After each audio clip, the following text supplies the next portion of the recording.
Quilt It, the Long Arm Quilting Show is brought to you by Handy Quilter, manufacturer of easy-to-use long arm quilting machines designed by a quilter for quilters. Paintbrush Studios, inspirational fabrics. Hobbs Bonded Fibers, when your project demands the finest. America's quilters continue to choose Hobbs battings as their favorite, whether they're winning Best of Show at Paducah or Houston, or creating a new quilt to celebrate the newest member of the family. Quilters love the consistency and feel of Hobbs. They prefer heirloom 80/20 for the traditional look of 100% cotton, with increased strength and durability and dimension. And for a more refined appearance and finer touch, quilters rave about Hobbs Tuscany silk, made from wild tussa silk, and the durable performance of the Thermore batting. Hobbs has been an official partner with Quilt It for several years.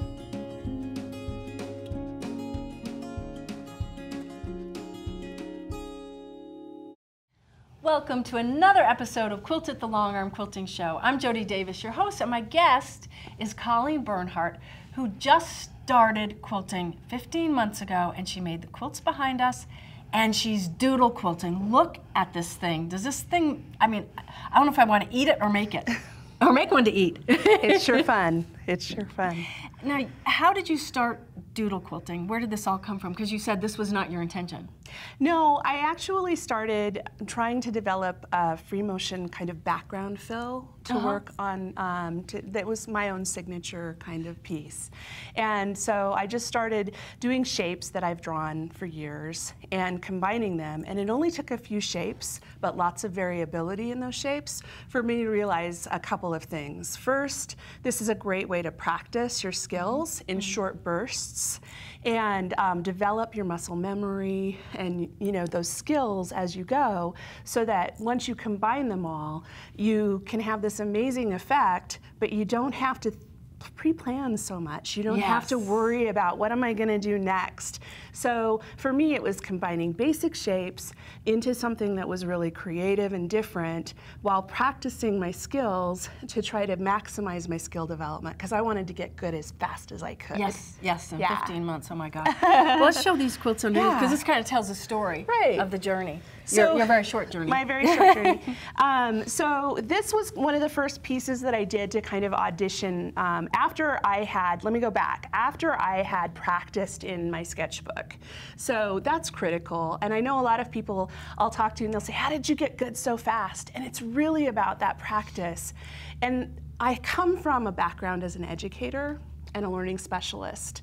So I knew going in kind of the things that I needed to do to maximize that muscle memory development and skill development, and part of that was nightly practice. So in my sketchbook, I would just start working out these designs and these shapes and putting them together, and then as I would sleep, my mind was actually still practicing those skills. Because you did it right before bed. Right before and bed. It kept going. And so all night, I was kind of developing muscle memory, so I wouldn't even have to get on the machine.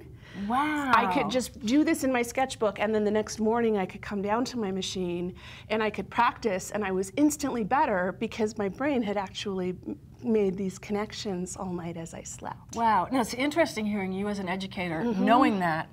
For sure, and I hear it from other people too. People have said on the show so many times, and they just found it themselves, but you're saying there's really educational science behind it. Yeah. So I kind of started as a background fill, and I'm practicing the whole time in my sketchbook. And people would come over and they'd say, oh, I want to see what you're working on. And they'd look through my sketchbook and they'd say, you need to turn these into a coloring book, because that's all the fad right now. Oh, that's where it came from. And so I started thinking about, well, okay, it doesn't just have to be a background fill. It could also be an edge-to-edge design. Okay. So I did this for several clients, and they really liked it. And then I'm thinking in the background, but I want to color. I don't have time to do anything but quilting right now. How can I make quilts a coloring activity?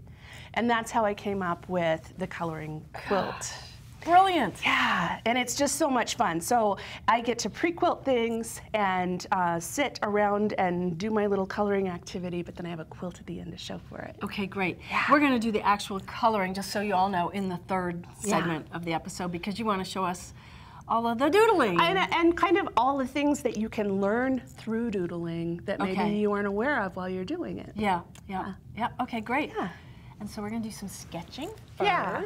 So there's a few shapes that I kind of started out with. So one of them is just a basic swirl. And I would practice these in my sketchbook over and over until I got good with them. One is a paisley shape, which is just really teardrops within each other. There's an elongated swirl that I actually, once I add some additional embellishments to, call my fiddlestick. Oh, it looks like a fiddlestick fern. Pebbles, or small circles. And then just some other combined pieces to that, like motifs. A wishbone. Okay. A ribbon candy. Just various little shapes like that. But pretty much all of these shapes, once you get good at just moving through these shapes, you can add all sorts of embellishments to them to get some really creative effects. Yep. So would you like to see how I combine those on the quilting machine? Sure, I'd love to. Yes. All right, and before I get started actually quilting, I wanted to show an example of how you can vary the same shapes and get really different results from them. Okay. And so I drew up a few of my fiddlesticks and just how you can go from a rounded clamshell kind of shape around it to pyramid or triangle shapes to feathers, and you can just vary those up with different fills on the insides. And so you can do a large area and never repeat the exact same design the same exact way. Right, and you could do the same thing starting with any shape. So exactly. There's so many combinations. So when you're thinking about this, there's a couple of things that I always like to tell people. The first is always have those basic shapes that you're going to quilt in your mind, and have a menu of your different variables that you can change up. Yeah. And this is, for me, I call it free motion fluidity. I don't want to stop every couple of minutes and spend 5 or 10 minutes looking at the quilt trying to decide what I'm going to do next. I want to just be able to move from one shape to the next. And if I have these menu items that I can kind of have in my head or a picture of while I'm quilting. Yeah, have a picture up is what I'm thinking to begin with. Then you can just kind of look at that and go, oh, I haven't done that one. Now I'm going to do this shape, and I'll show you how we do that on the machine. Okay, great. Great. Well, before you quilt, you get your official Handy Quilter Zinger. Yay! I've been waiting for one of these. Okay, so one of the things that before I get started, I'm reminding myself I'm going to have these shapes as a menu that I'm going to go through and I'm going to quilt. But the other thing is, if you're going to want to color it in the end, you're going to want to make sure you close all of the shapes so that it's like a coloring book, and I'll kind of talk you through that as we quilt and my thinking process. Good. So I'm going to go ahead and start off here. Let's secure my threads.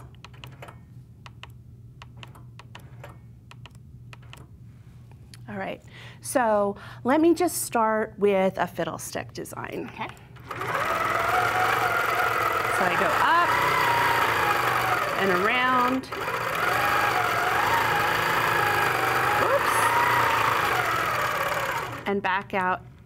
Now, that wasn't perfect, but I'm not going to worry about it. Okay. Because you can make little mistakes with this, and it really doesn't show the effect in your final quilt. Okay. I believe you. Yeah.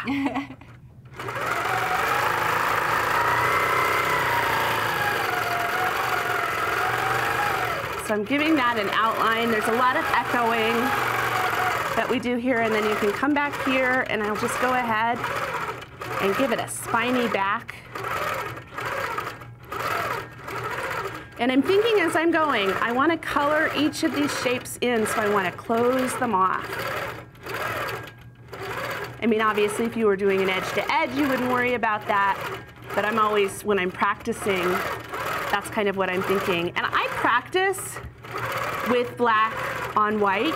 Yes. Because Even though I wouldn't necessarily do that on a client quilt because I wouldn't want all my little oopsies to show so obviously, as I'm developing my skills, I'm actually able to see exactly what I'm doing really clearly, and it helps me to identify what things I probably want to practice more. So now I'm going to move into a paisley. Oh, something real different. Something very different and soft. So if you think of those shapes as containers, because they've got a whole color, they can't leak. Yeah, exactly. And when you're painting these quilts, it's nice to have that stitch line to help control the paint. Sure. Yeah. So now I might do what I call a simple feather, because I had to start somewhere with my feathers. I wasn't great with feathers when I started doing this. So this was the first kind of way that I practiced. That's a good tip. Start here. Yeah. And as I get to here, I don't want to cross over any of my lines, but I want to start thinking about if these were actually layered on a drawing or something that I was coloring, I want to keep things in the front and put things in the back. And so I might do here, I might come along to here and then travel down that shape until I can do it again, right? Just so that it gives that impression. I can travel out there. I'm going to practice my echo. It gives you another coloring channel. It gives me another place to add some bright, bold colors. And then I'm probably going to come out here and I want to just fill, and I'm going to fill with some swirls.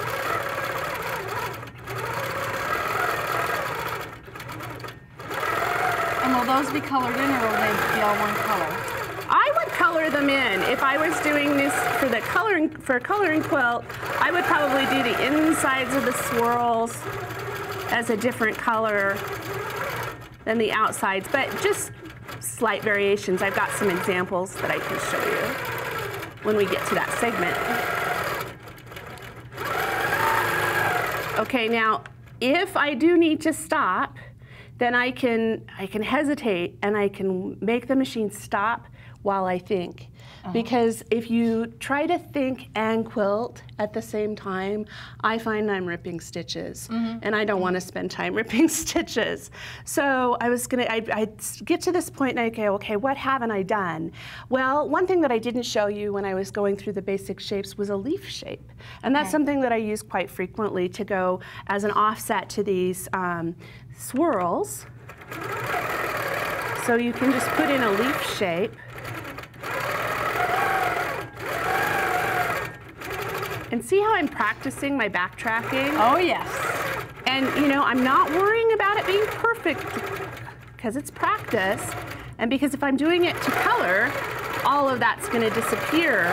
But I'm getting these short bursts of practice. So I can do some swirls and develop that kind of muscle memory.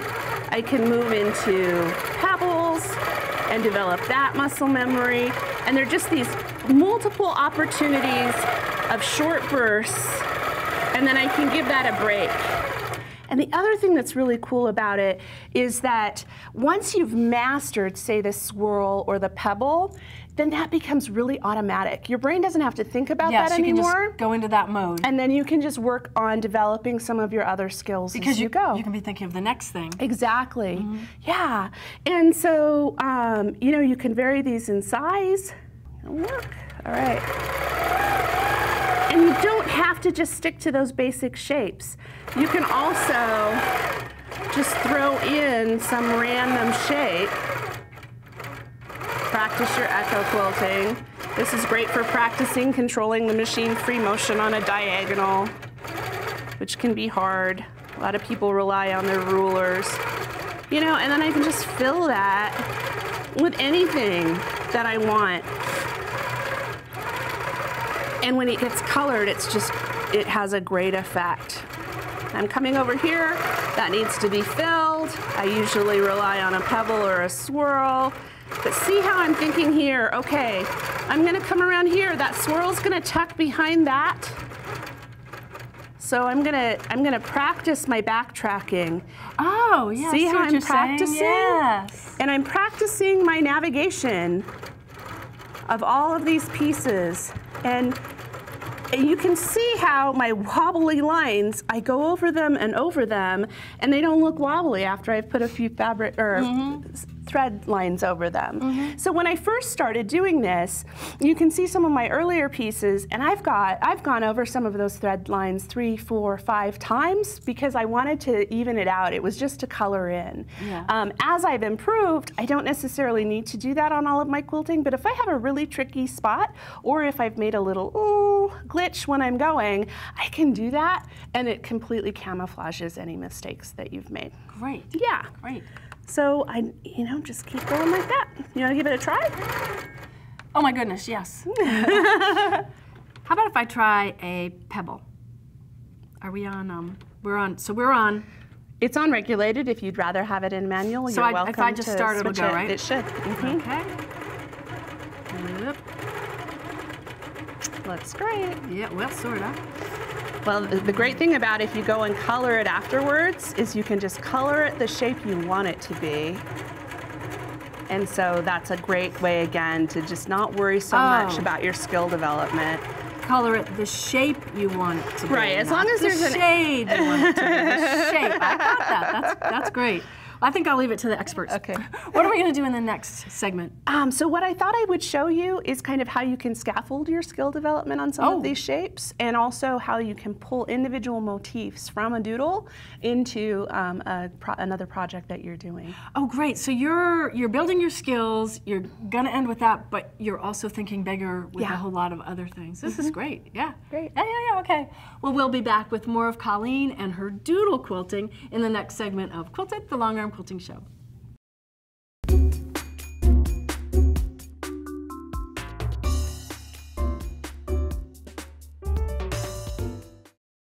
We are the Handy Quilter Studio educators, and we want you to know why we love our Handy Quilter quilting machines.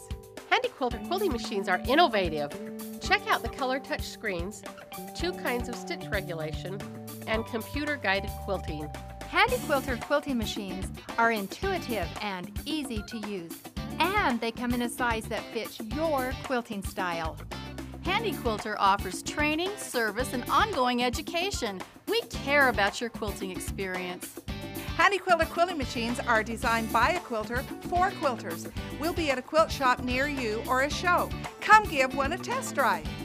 To learn more, call or click for a free demo DVD, or Follow the truck to Handy Quilter. Paintbrush Studios brings the high quality and experience of a 40-year-old fabric company and a friendly Midwestern attitude to your local quilt shop with our exclusive fabric lines. From the staple group of blenders to the exciting new collections introduced each season, Paintbrush Studios fabrics are created with the quilt maker in mind. Visit the Paintbrush Studios website to download the free pattern for Crystal Rainbow and create your own treasure. For information on how to sign up for this and future episodes, visit qnntv.com.